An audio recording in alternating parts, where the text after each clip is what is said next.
My friends, listen carefully to what I'm about to say and pay attention to the scale of the reality check that has just landed in Brazil. While the mainstream media and surface-level analysts try to distract you with the petty squabbles in Brasilia, the global financial power chessboard has undergone a tectonic shift. Washington's steamroller has been activated. Look at the shameful contrast. In Brazil, suspicious contracts worth 129 million reais move forward unchecked in the ministries. Massive scandals that drain the coffers of Brazil's INSS pension system and strange maneuvers at Banco Master are treated as intentional bureaucratic delays. When an investigation threatens the core of power or the children of the powerful, the Brazilian system acts quickly. They replace the police chief, change the judge in charge, and file away the cases, doing whatever it takes to cover up the truth. But they forgot a fatal detail. The U.S. Treasury does not operate under the leniency of Brasilia. Just a month ago, pay attention, Donald Trump and the State Department raised the stakes, formally classifying the Primeiro Comando da Capital, the PCC, and the Comando Vermelho as global terrorist organizations. The current Brazilian government tried everything to stop it. They shouted behind the scenes that we can't treat our criminals this way. Hey! I'm very sad today about the news that the U.S. Secretary, someone named Marco Rubio, said that the United States said that our criminals here are terrorists and that the Americans can intervene. But the American response was a swift decree. In the last few hours, the United States' Financial Intelligence Division pulled the trigger that Lula feared the most. And what you're going to see today is not just the announcement of sanctions, it's the beginning of the definitive financial suffocation of the criminal system that commands and finances the hidden structures of Brazil. The first domino has fallen and the Brazilian authorities have panicked. Now let's get to the action. Subscribe to the channel, turn on the notification bell, leave a like and don't skip the video, because it takes a lot of work to make. Look, to understand the extent of the damage, we don't need abstract legal concepts. I'm going to give you a straightforward translation. In Brazil, the major transnational factions have built a real legal shield. They know that if the police put on the pressure, there are Supreme Court justices, names like Fachin, Gilmar Mendes, or Alexandre de Moraes, ready to prohibit police operations in the hills, to annul searches and seizures due to supposed formal errors, or to shut down entire investigations. Domestic organized crime has learned to corrupt the law to become untouchable. But the United States plays in a different league, my friends. The order came from OFAC, the Office of Foreign Assets Control of the U.S. Department of the Treasury. What is OFAC in practice, you ask me? Well, my friend, it's the financial acts. Remember this metaphor because you'll be repeating it in the comments. Does the financial acts not need authorization from a Brazilian judge to act? Doesn't it send a summons? It simply publishes a blacklist. And the moment an individual or company is thrown under the blade of the financial acts, an immediate and global civil death sentence occurs. And this time, the FBI and Florida's anti-money laundering divisions targeted the heart of the PCC's financial engineering network. Two main operators were sanctioned, Vitor Henrique de Oliveira Cimada and his direct family associate, Estela Stephanie Nunes Henrique de Oliveira. Along with them, the crackdown took down 13 companies in São Paulo. Victor Trade in business brokerage, PixWave Payment Solutions, and Wave Smart Constructions. In addition to them, a company in Lisbon, Portugal called Avenidas Flutuantes Unipessoal LDA.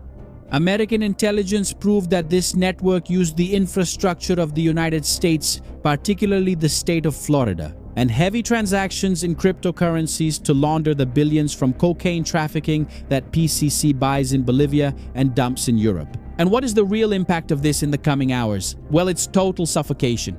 Brazilian and Portuguese banks operate domestically, but all the major financial conglomerates depend on the dollar clearing system in the United States and the SWIFT system. If Itaú, Bradesco, Santander, or the bank in Lisbon keep a checking account open, a single line of credit, or allow a single card payment. For these sanctioned companies, these banks suffer what we call secondary sanctions. The bank is cut off from the global dollar market. And the result? Well, my friends, here there is no minister's injunction to save anyone. The bank's compliance officers won't wait for the Supreme Court to give authorization.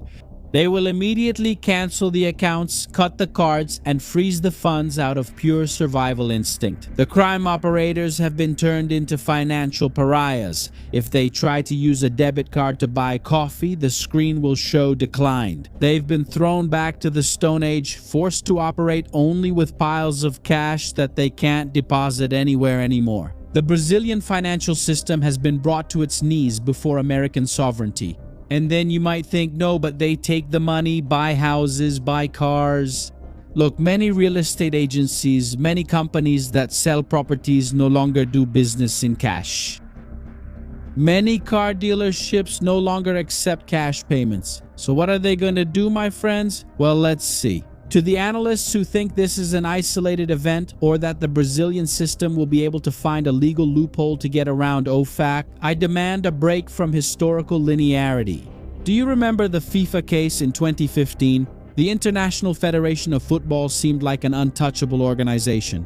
It was almost like a sovereign state above any government or border, moving billions of dollars behind the scenes in complete secrecy. They dictated rules to presidents of the republic, and they shielded their leaders from any local oversight.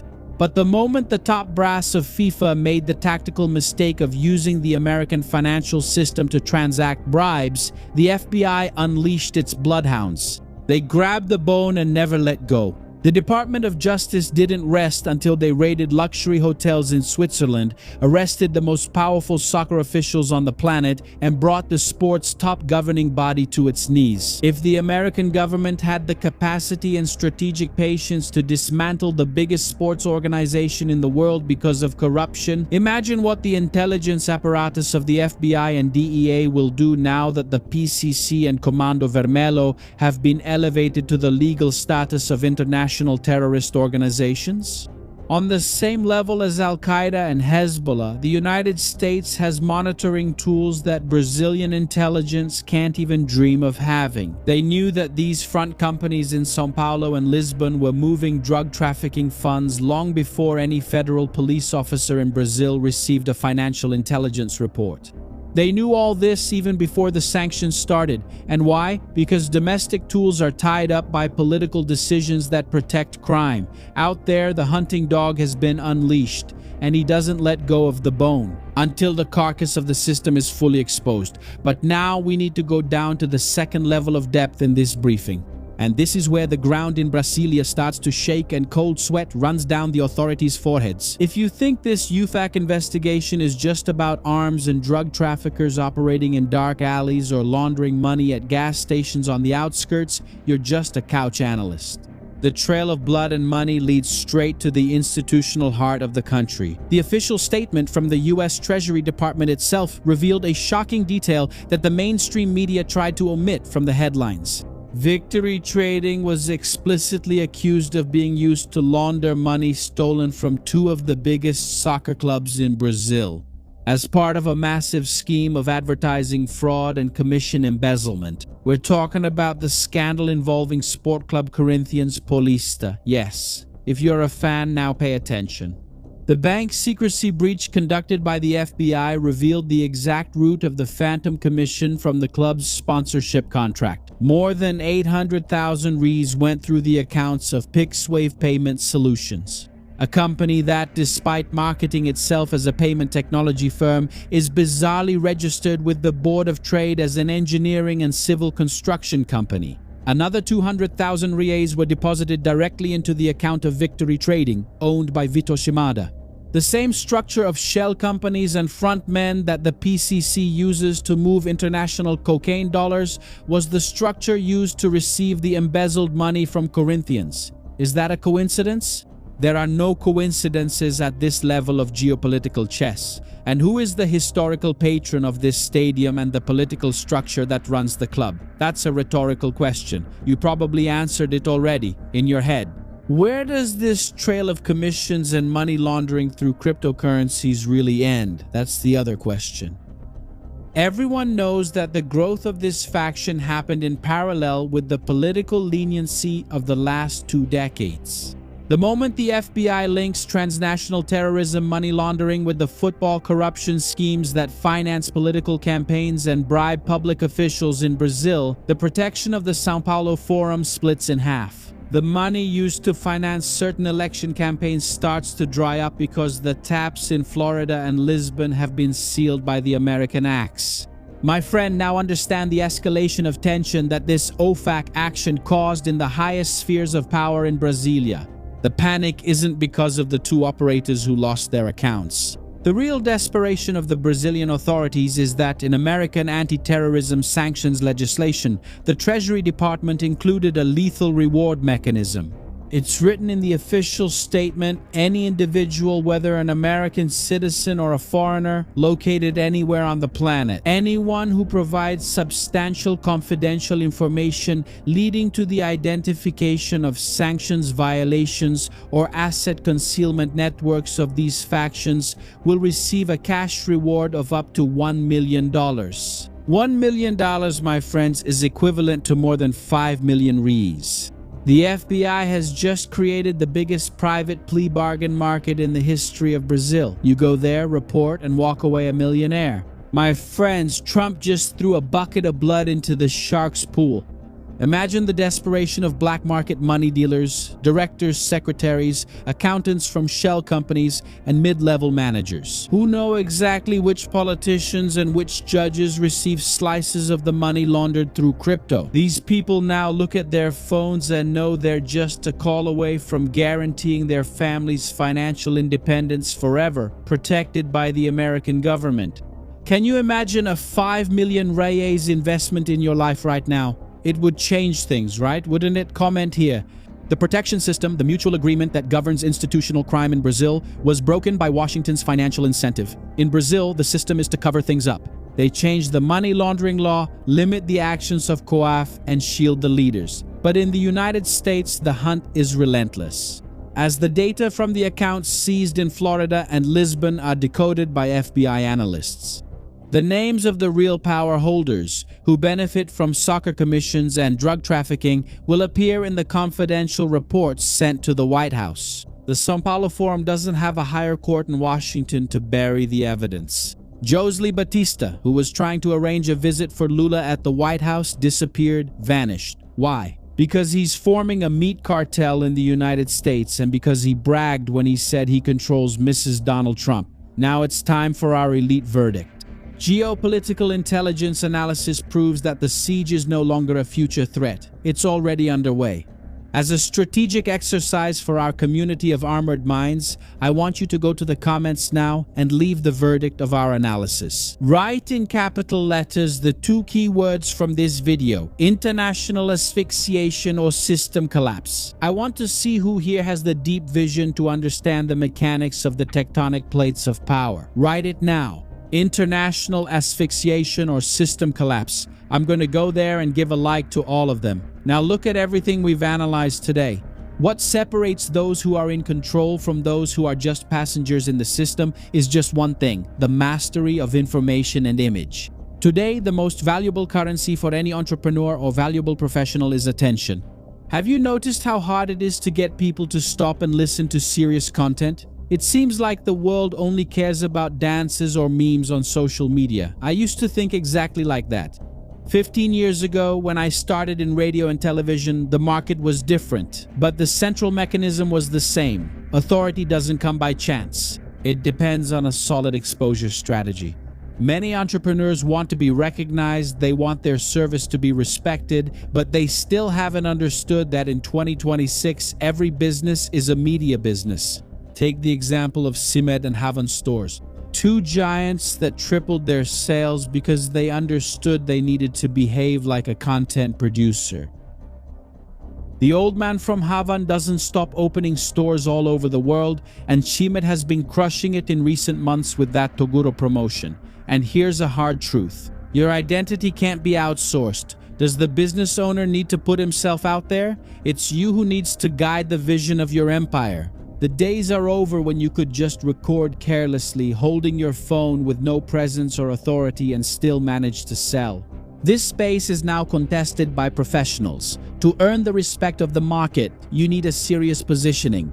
You need to make the algorithm work for you, not the other way around. That's what allows you to have margin, attract the best clients, and gain access that used to be restricted. I know you understand what I'm talking about, but maybe you just don't know how to put it into practice. That's why on July 12th, I'll be doing a 100% in-person immersion, face-to-face with me, locked inside here in my studio with my team. It will be a practical exclusive meeting. And I will personally follow, guide, and direct you in building your authority so that your business stands out with a lethal and professional method. But I need to be strict with the numbers. There are only 10 seats. The moment the 10th spot is taken, the steel door closes and access ends. Use the QR code that's appearing on your screen right now. Click the link pinned in the first comment or in the video description.